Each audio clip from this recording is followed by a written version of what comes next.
Seperti biasa kita akan lanjutkan bedah buku kita bila Allah Subhanahu wa taala mudahkan, yaitu 66 ya amalan pembuka pintu surga. Walaupun di judul buku kita 62 sudah pernah kita luruskan itu ya, karena di daftar isi buku ini itu ada 66 urutan ya.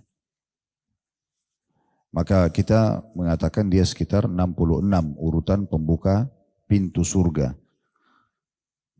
Itu ada di pembukaan atau di daftar isi sebelum muqaddimah ya, sebelum halaman 1 buku kita ini itu sampai 66 poin. Dan tentunya kita ingatkan kembali karena sempat cukup lama kemarin 2 pekan kami ada di luar negeri karena ada bimbing umroh plus Turki. Jadi kemungkinan besar kita sudah lewat 1 pertemuan ya kemungkinan, maka ini kita ingatkan kembali.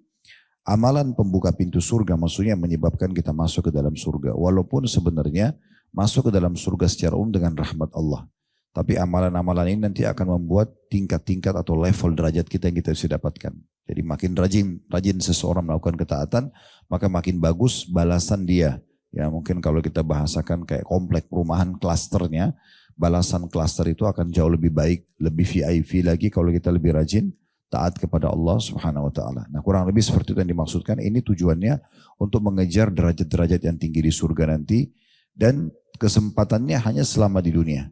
Kalau seseorang meninggal dunia sudah nggak bisa lagi dia berbuat amal apapun. Kita sudah menyelesaikan kurang lebih dari 66 itu 10 poin. Yang terakhir adalah masalah menuntut ilmu.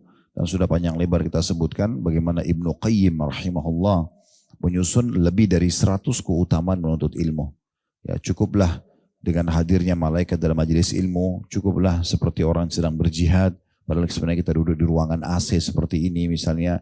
Ya nyaman saja terdengar dengan suara mikrofon ini, suaranya jadi jelas. Kita punya buku rujukan, santai sekali sebenarnya belajar tapi pahalanya sama dengan jihad. Bahkan kalau ikhlas keluar dari rumah menuntut ilmu, pahalanya dalam hadis lain sama dengan haji lengkap. Kita tahu haji itu cukup besar biaya yang harus disiapkan dan energi yang dikerahkan, biaya yang dikeluarkan, ini luar biasa itu ya. Waktu yang juga dilowongkan itu besar sekali untuk pergi haji. Tapi kita bisa dapatkan dengan 1 kali majelis ilmu. Asal kita ikhlas karena Allah Subhanahu wa taala. Dan sekian banyak keutamaan-keutamaan, diantaranya hadis yang disebutkan di poin 10, siapa yang menempuh perjalanan untuk menuntut ilmu, jadi jalan sengaja mencarinya, maka Allah akan memudahkan baginya dengan perbuatan tersebut jalan menuju ke surga. Salah satu maknanya adalah kalau setiap pulang dari majelis ilmu pasti kita dapat semangat keimanan untuk mengerjakan ketaatan dan meninggalkan larangan. Itu